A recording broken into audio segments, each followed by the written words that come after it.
आज हम पढ़ेंगे साइंस में बायो का chapter number 6 tissue. Line by line पढ़ेंगे with the help of notes. So चलो स्टार्ट करते हैं। From the last chapter we recall that all living organisms are made up of cells. वो किससे बने हुए हैं? सेल से बने हुए हैं। सबसे छोटी यूनिट किसी भी ऑर्गेनिज्म की क्या होती है? सेल। यूनिसेलुलर ऑर्गेनिज्म में मतलब जो वन सेल कंप्राइज्ड ऑर्गेनिज्म होते हैं उसमें एक ही सेल सारे फंक्शंस परफॉर्म करते हैं।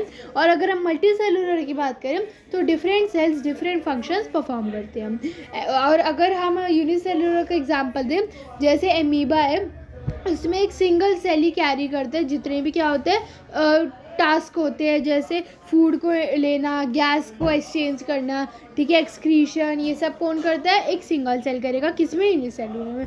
मल्टी सेलुलर में क्या होता है? ज़्यादा सेल्स होते हैं तो हर एक सेल डिफरेंट फंक्शंस परफॉर्म करेगा। इसके एग्जांपल आपको दे नहीं रखा है बुक में, मैं बता देती हूँ। फॉर एग्जाम्पल पर्टिकुलर सेल क्या करेंगे? एक्सक्रीशन का काम करेंगे। दूसरे जो ग्रुप ऑफ सेल्स है मतलब पर्टिकुलर, वो क्या करेंगे? इनटेक ऑफ फूड का काम करेंगे, गैसियस एक्सचेंज का करेंगे। तो इसलिए मल्टी सेलुलर में different cells different functions perform करते हैं। बेसिक सेंटर जो हमने पढ़ लिया था चैप्टर नंबर 5 पे। Most of these cells are specialized to carry out specific functions. वही बात है, each specialized function is taken up by a different group of cells. Since these cells carry out a particular function, they do it very efficiently. ठीक है, multi cellular को थोड़ा complex भी होते हैं, so they do it very efficiently. Multi cellular के example में क्या आ जाता है? ह्यूमन्स आ जाता है। Now in human beings, muscle cells contract and relax to cause movement. Nerve cells carry messages, blood flows to transport oxygen, food, hormones and waste material and so on.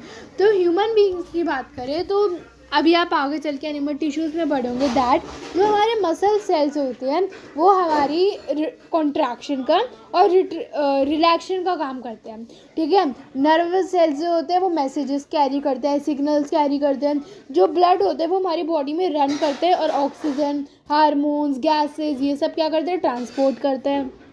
In plants vascular tissues conduct food. कौन से tissues? Vascular tissues. वो क्या करते हैं? Food को conduct करते हैं and water को from one part of the plant to other plant.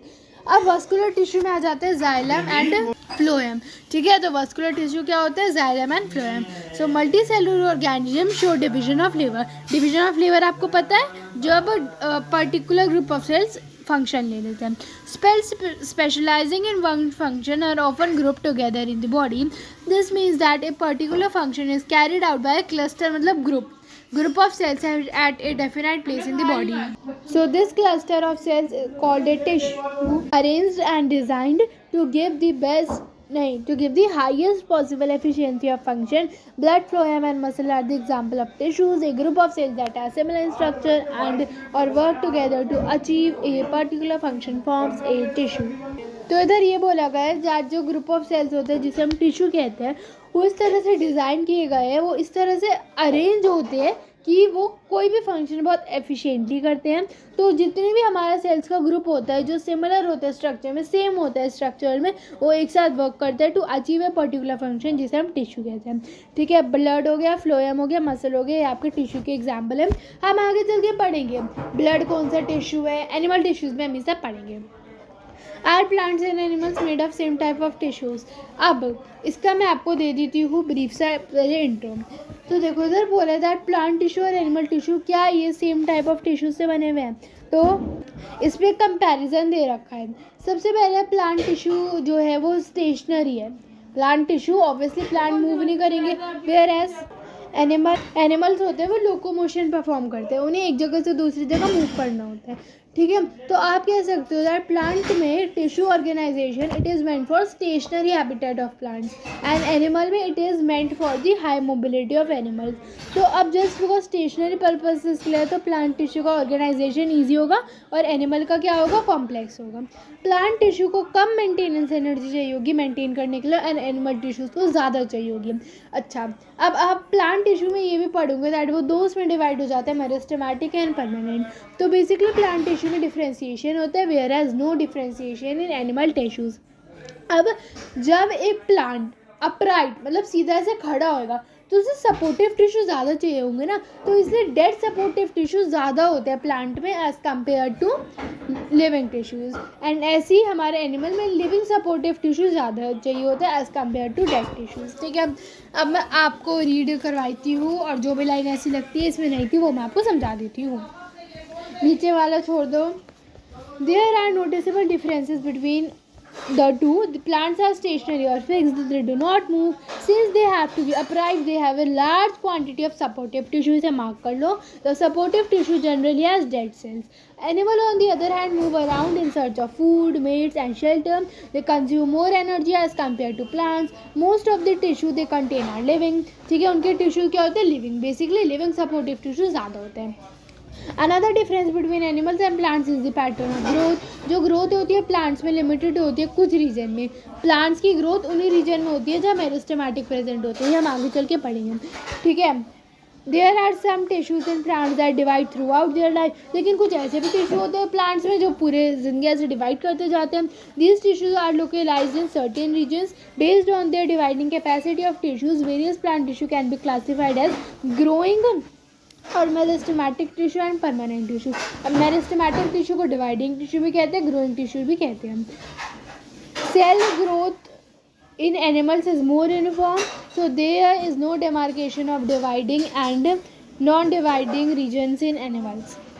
Now the structure organization of organs and organ system is far more specialized and localized in complex animals than even in very complex plants. The fundamental difference reflects the different modes of life pursued by these major groups of organisms, particularly in their different feeding methods. Also they are differently adapted for इधर कुछ नहीं है, बस वही difference है जो मैंने आपको समझाया, वो अगर आप लर्न कर लोगे तो आपको ईजी हो जाएगा।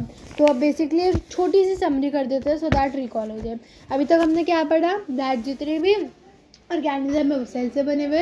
यूनिसेलुलर जो हमारे ऑर्गेनिजम्स होते हैं उसमें सिंगल सेल परफॉर्म करते हैं सारे फंक्शन। मल्टी सेलुलर में सारे सेल्स जो है एक साथ परफॉर्म करते हैं फंक्शन। ठीक है, प्लांट्स में वस्कुलर टिश्यू जो होते हैं जाइलम एंड फ्लोएम वो फूड और वाटर को कंडक्ट करते हैं। ग्रुप ऑफ सेल्स हमारा टिश्यू कहलाता है जो सिमिलर होते हैं स्ट्रक्चर में और फंक्शंस को परफॉर्म करते हैं। उसके बाद प्लांट्स एंड एनिमल टिश्यू के बीच का डिफ्रेंसिएशन है, ये हमने कर ही लिया। अब हम आ जाते हैं पेज नंबर 61 पे, दैट इज़ प्लांट टिश्यूज़।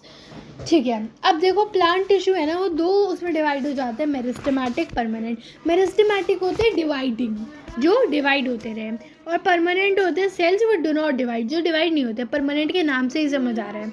ठीक है, तो जो हमारे प्लांट के रीजन होते हैं, ये अभी मैं आपको ड्रॉ करके दिखाती हूँ। जो प्लांट के रीजन होते हैं ना, कुछ रीजन होते हैं जैसे मैंने आपको अभी पढ़ाया था कि अभी आएगा।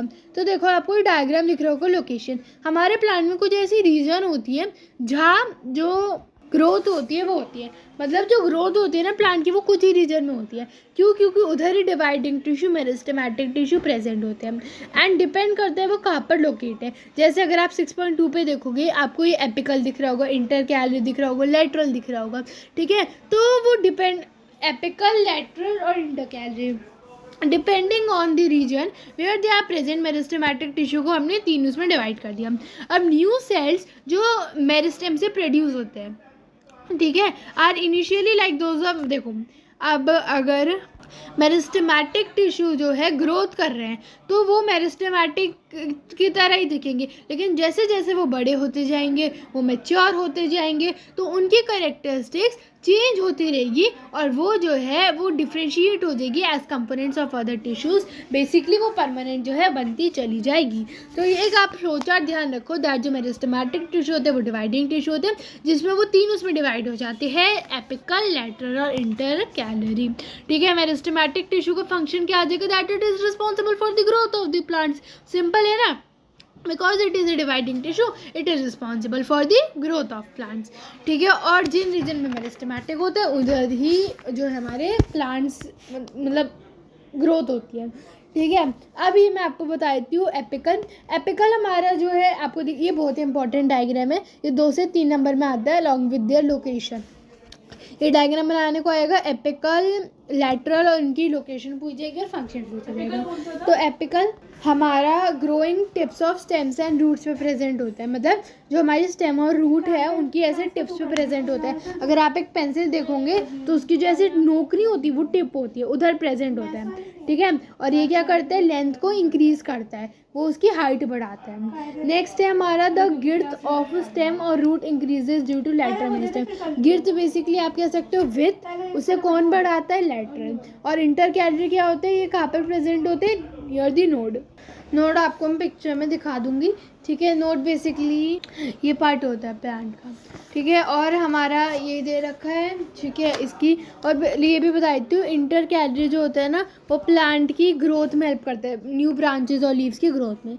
अब हम इसके कैरेक्टरिस्टिक पे आ जाते हैं। तो जो मेरिस्टेमेटिक टिश्यू के सेल होते हैं दे आर वेरी एक्टिव। उनका जो साइटोप्लाज्म होता है वो डेंस होता है, मतलब चिपका चिपका होता है, ठीक है। उसकी जो सेल्यूलोज वॉल्स होती है वो बहुत पतली पतली होती है एंड प्रोमिनेंट न्यूक्लियाई, ठीक है। और उनके जो वैक्यूल्स होते हैं वो बहुत कम होते हैं, ठीक है। अब इस पर एक चीज़ लिखी हुई है दैट उनमें वैक्यूल्स कम क्यों होते होंगे, तो इसको वैक्यूल्स इसलिए कम होते हैं क्योंकि वैक्यूल्स हमने चैप्टर नंबर 5 में पढ़ा था, वो फूड को स्टोर करते हैं। एंड जिन जगहों पे मेरिस्टेमेटिक नहीं है उधर उसकी ज़्यादा ज़रूरत है वैक्यूल्स की। तो इसके कैरेक्टरिस्टिक हो गई that tissues are very active, dense cytoplasm, prominent nuclei, thin cellulose walls and lack vacuoles. अब हम आ जाते हैं परमानेंट टिश्यू में, ठीक है। अब परमानेंट टिश्यू क्या होता है, जब मेरिस्टेमेटिक टिश्यू परमानेंट टिश्यू का पार्ट ले लेता है, जब वो मैच्योर हो जाते हैं। तो they take up a specific role and lose the ability to divide, ठीक है। और वो अब डिवाइड नहीं होते, as a result they form है परमानेंट टिश्यू। दिस प्रोसेस, अब देखो जब कोई मेरिस्टेमेटिक टिश्यू एक परमानेंट शेप ले लेता है, साइज ले लेता है, फंक्शन ले लेता है, जिसके बाद उसकी शेप चेंज नहीं होगी, उसका साइज चेंज नहीं होएगा, उसका फंक्शन चेंज नहीं होगा, उस प्रोसेस को हम डिफ्रेंसिएशन कहते हैं। डिफ्रेंसिएशन का प्रोसेस समझ में आ गया। एंड इससे कई जगहों पे डेवलपमेंट होती है various type of permanent tissue की। अब परमानेंट टिश्यू दो उसमें डिवाइड हो जाता है, सिंपल में डिवाइड होता है एंड कॉम्प्लेक्स में डिवाइड होता है। सिंपल के एग्जांपल में आपके 3 आ जाते हैं, पैरेन्काइमा, कोलेनकाइमा, स्क्लेरेन्काइमा। और अगर हम बात करें कॉम्प्लेक्स की, उसमें 2 आ जाते हैं, that is vascular, that is xylem and phloem. अब हम ज़रा सिंपल परमानेंट पढ़ लेते हैं। तो सिंपल की एक एक लाइन मैं नहीं करवा रही हूँ आपको, सिंपल सा नोट्स से करवा देती हूँ और फिर आपको ना ऑटोमेटिकली समझ में आ जाएगी। मैं नोट्स में सब कुछ कवर कर रखा है, ठीक है। तो देखो परमानेंट टिश्यू मेरिस्टेमेटिक टिश्यू से डिवाइड होते हैं, जैसे हमारे एडल्ट पहले बच्चे थे, उसी तरह परमानेंट टिश्यू पहले मेरिस्टेमेटिक टिश्यू थे जो मैच्योर होके उन्होंने स्पेसिफिक रोल ले लिया, अपनी डिवाइड करने की एबिलिटी खो दी और परमानेंट टिश्यू बन गए, ठीक है। और एक ऐसा प्रोसेस जिसके through meristematic tissue permanent tissue में कन्वर्ट हो जाते हैं, फिक्स शेप ले लेते हैं, साइज लेते हैं, उसे हम परमानेंट टिश्यू उसे हम डिफ्रेंसिएशन कहते हैं। समझ में आ गया। परमानेंट 2 तरह के होते हैं, सिंपल एंड कॉम्प्लेक्स। अब इधर से तुम्हारा मेन कॉन्सेप्ट स्टार्ट होता है। तो देखो सिंपल परमानेंट में 3 तरह के मैंने आपको बता दिए, that is parenchyma, collenchyma, sclerenchyma. Parenchyma हमारा सबसे कॉमन सिंपल परमानेंट टिश्यू होता है। इसके सिंपल लिविंग सेल्स होते हैं जिसकी बहुत कम स्पेशलाइजेशन होती है, लिटिल स्पेशलाइजेशन होती है। अब इसके कैरेक्टरिस्टिक्स क्या है, इसकी जो सेल वॉल होती है वो पतली होती है, थिन सेल वॉल होती है। इसके जो सेल्स होते हैं वो क्या होते हैं, ढीले ढीले अरेंज होते हैं, they are very loosely arrange. और जस्ट बिकॉज इनके लूजली अरेंज होता है देयरफॉर इनमें सेल्स में लार्ज इंटरसेलुलर स्पेसेस है। लिविंग सेल्स होते हैं और आइसोडायमेट्रिक होते हैं। आइसोडायमेट्रिक मतलब होते हैं जिनकी इक्वल होते हैं, जो लेंथ है। अच्छा, पैरेन्काइमा का फंक्शन होता है दैट वो फूड को स्टोर करता है और प्लांट्स को सपोर्ट करता है, ठीक है। तो ये सबसे इजी था क्योंकि अभी बहुत ऐसे वो आने वाला है कॉम्प्लिकेटेड। अब पैरेन्काइमा में ना 2 डिवाइड हो जाते हैं, दैट इज क्लोरेन्काइमा एंड एरेन्काइमा। क्लोरेन्काइमा क्लोरो, इससे क्या समझ रहे हो आप, क्लोरोफिल। तो जब पैरेन्काइमा में क्लोरोफिल आ जाता है कुछ सिचुएशन में तो वो फोटोसिंथेसिस परफॉर्म करता है, ठीक है। इस टाइप के पैरेन्काइमा को हम क्लोरेन्काइमा कहते हैं। और एरेन्काइमा क्या किस वर्ड से डिराइव है, एयर से। तो पैरेन्काइमा जिसमें बहुत ज़्यादा एयर कैविटीज़ होती है, स्पेस होता है, इससे एक्वेटिक प्लांट जो है फ्लोट करने में इजी रहता है उनको, उसे हम एरेनकाइमा कहते हैं। अब हम आ जाते हैं सेकंड में, दैट इज़ कॉलेनकाइमा। तो जो कॉलेनकाइमा होता है वो लिविंग होता है, वो भी लिविंग होता है, पैरेनकाइमा भी लिविंग होता है, ये भी लिविंग होता है। पैरेनकाइमा में आपका लूजली अरेंज्ड होते हैं, इसमें लिटिल छोटे छोटे इंटरसेलुलर स्पेस होते हैं, कम होता है, ठीक है। एलोंगेटेड होते हैं, इरेगुलर थिकन, अच्छा मतलब कई कई जगहों में थिक होता है द कॉर्नर, जैसे एक तो होता है बिल्कुल ही थिन सेल वॉल होती है, एक होते हैं इरेगुलरी मतलब कई कई जगहों में थिक, कई कई जगहों में थिन, ठीक है। Next is epidermis. एपिडर्मिस होता है कुछ सेल्स की लेयर्स के नीचे जो है एपिडर्मिस होता है, क्या होता है एपिडर्मिस, तो वही चीज़ लिखी हुई है, तो वो एपिडर्मिस के नीचे होता है लीफ स्टॉक्स। उसका फंक्शन क्या होता है, फ्लेक्सिबिलिटी प्रोवाइड करता है, मैकेनिकल सपोर्ट प्रोवाइड करता है, एंड कुछ ऐसे पार्ट्स होते हैं जैसे क्लाइंबर्स, तो उनकी बेंडिंग प्रोवाइड करते हैं विदाउट ब्रेकिंग, ठीक है। अब आ जाते हैं स्क्लेरेनकाइमा। स्क्लेरेनकाइमा हमारी स्ट्रेंथ प्रोवाइड करता है और हार्ड और स्टिफ रखता है। फॉर एग्जांपल कोकोनट हस्क को ऐसे स्टिफ रखता है। अब इसकी करेक्टरिस्टिक बताती हूँ। इसके डेड सेल्स होते हैं, जो हमने पिछले 2 सेल पढ़े उनके लिविंग, इसके डेड, ठीक है। इसकी एक्सट्रीमली थिक वॉल होती है, सबसे पहले की पैरेनकाइमा की थिक, कॉलेनकाइमा की इरेगुलर थिक एट कॉर्नर्स, और स्क्लेरन की थिक वॉल होती है, एक्सट्रीमली थिक वॉल। अच्छा, कंपैरिजन से आपको याद हो जाता है, इसलिए मैं बीच बीच में कंपैरिजन करवाती रहती हूँ, ठीक है।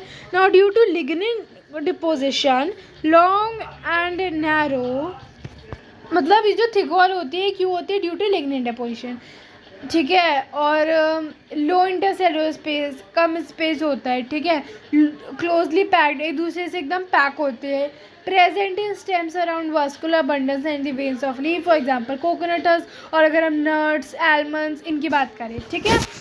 अब 2 तरह के प्रोटेक्टिव टिश्यू होते हैं जिसे हम कहते हैं एपिडर्मिस और कॉर्क। कॉर्क हमने चैप्टर नंबर 5 में पढ़ा था, दैट ये एक बार्क ऑफ ट्री से एक सब्सटेंस आता है, और एपिडर्मिस कुछ सेल्स की लेयर के नीचे एपिडर्मिस होता है। तो epidermis basically upper most layer होती है प्लांट की पार्ट, जो अपर मोस्ट लेयर होता है प्लांट पार्ट का वो किससे बना होता है, एपिडर्मिस से बना हुआ होता है।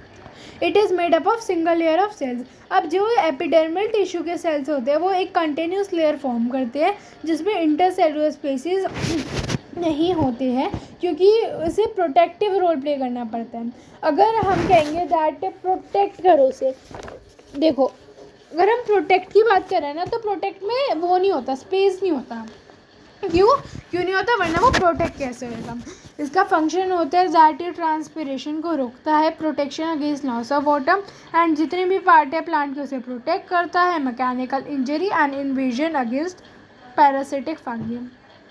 ना जो एपिडर्मिस होता है लीफ का, वो छोटे छोटे पोर्स कंटेन करता है स्टोमेटम। ये हमें पता ही है कि एपिडर्मिस लीफ का क्या करते हैं, छोटे छोटे पोर्स कंटेन करते हैं जिसे हम स्टोमेटा कहते हैं, और जो कि टाइनी ओपनिंग्स होती हैं।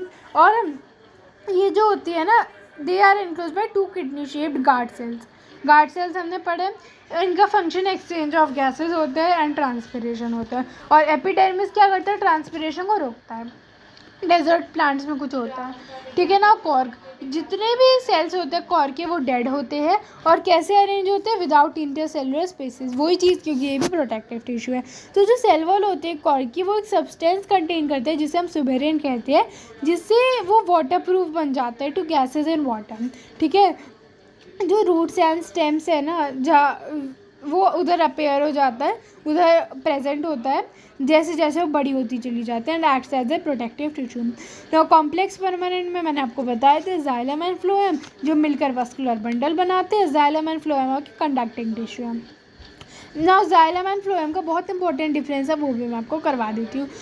तो जाइलम क्या करते हैं, transportation of water and minerals from roots to other parts of the plant. Root से other parts of the plant में वो वाटर को ट्रांसपोर्ट करते हैं। एंड फ्लोएम का ट्रांसलोकेशन ऑफ फूड, ठीक है, फ्रॉम लीव्स, जो कि किचन होती है, फ्रॉम किचन मतलब खाना आपको कहाँ से मिलता है, किचन से रूम तक, तो from kitchen of the plant that is leaves to other parts of the plant, ठीक है। जाइलम की जो डेड जो सेल्स होते हैं वो डेड होते हैं, और उनकी थिक सेल लाइनिंग होती है। ठीक है, और फ्लोएम के लिविंग सेल्स होते हैं। नेक्स्ट जाइलम हमारा 4 उससे बना हुआ है, सेल से बना हुआ है, that is tracheids, vessel, xylem parenchyma and xylem fibres. And phloem part से बना हुआ है sieve tubes, sieve cells, companion cells, phloem fibres and phloem parenchyma. अब जो जाइलम होते हैं उनका ये बताती हूँ, उनके ये सब ट्रैकाइज का ना ट्यूबुलर स्ट्रक्चर होता है, उनके डेड सेल्स होते हैं, वो ट्रांसपोर्ट करते हैं वाटर एंड मिनरल्स वर्टिकली, ठीक है। वेसल्स हमारे ट्यूबुलर स्ट्रक्चर्स होते हैं अगेन, एंड वो वाटर का कंडक्शन भी प्रोवाइड करते हैं। जाइलम पैरेन्काइमा हमारे लिविंग सेल्स होते हैं, जो जाइलम होता है इसमें जाइलम पैरेन्काइमा ही लिविंग सेल्स होता है, ठीक है। उनकी जो सेल वॉल होती है वो थिन होती है और वो फूड को स्टोर करते हैं। एंड जाइलम फाइबर्स में एलोंगेटेड डेड सेल्स, और उनकी जो सेल वॉल होती है वो थिक होती है। एलोंगेटेड मतलब होता है लंबा लेकिन पतला, ठीक है। फ्लोएम में बताती हूँ, सीव ट्यूब्स हमारे ट्यूबुलर स्ट्रक्चर्स होते हैं, ट्यूबुलर सेल्स होते हैं। सीव सेल्स हमारे लॉन्ग कंडक्टिंग सेल्स होते हैं। कंपेनियन सेल्स हमारे जो सीव ट्यूब से उन्हें हेल्प करते हैं translocation of food. Thin cell walls हमारे जो है स्मॉल और एलोंगेटेड होते हैं, ठीक है, उनकी थिन सेल वॉल्स होती हैं। फ्लोएम फाइबर्स हमारे थिक वॉल्ड स्क्लेरेन्काइमा उनमें प्रेजेंट होता है, मैकेनिकल स्ट्रेंथ प्रोवाइड करता है। फ्लोएम पैरेन्काइमा में हमारे थिन वॉल्ड सेल्स होते हैं जिसमें फूड की स्टोरेज होती है, ठीक है। फ्लोएम फाइबर जो होते हैं सिर्फ वो डेड होता है, बाकी सारे लिविंग होते हैं। और जाइलम में सिर्फ जाइलम पैरेन्काइमा लिविंग होता है, बाकी सारे डेड होते हैं, ठीक है। और ऐसे कुछ प्लांट्स होते हैं, ये मैंने बीच में कॉन्सेप्ट रह गया था, कुछ प्लांट्स होते हैं डेजर्ट प्लांट्स में, ठीक है, जिसमें एपिडर्मिस की एक थिक वैक्सी कोटिंग होती है शूटिंग की, और epidermal cells of the roots, ये रूट्स के एपिडर्मल सेल्स होते हैं जिनका फंक्शन होता है वाटर ऑब्जर्प्शन। उनमें कॉमनली लॉन्ग हेयर वो होते हैं, लॉन्ग हेयर लाइक पार्ट्स, जो कि जो ऑब्जॉर्प्टिव सरफेस एरिया जो है ऑब्जॉर्व करने वाला उसे इंक्रीज करता है। यही हमारा चैप्टर तो ख़त्म नहीं होता, लेकिन प्लांट टिश्यूज ख़त्म हो जाता है, जो पार्ट 2 में करके आता है, एक बार में पूरा नहीं आता, जैसे पीएम में आपका आधा आ गया, तो हम पार्ट 2 बाद में करेंगे।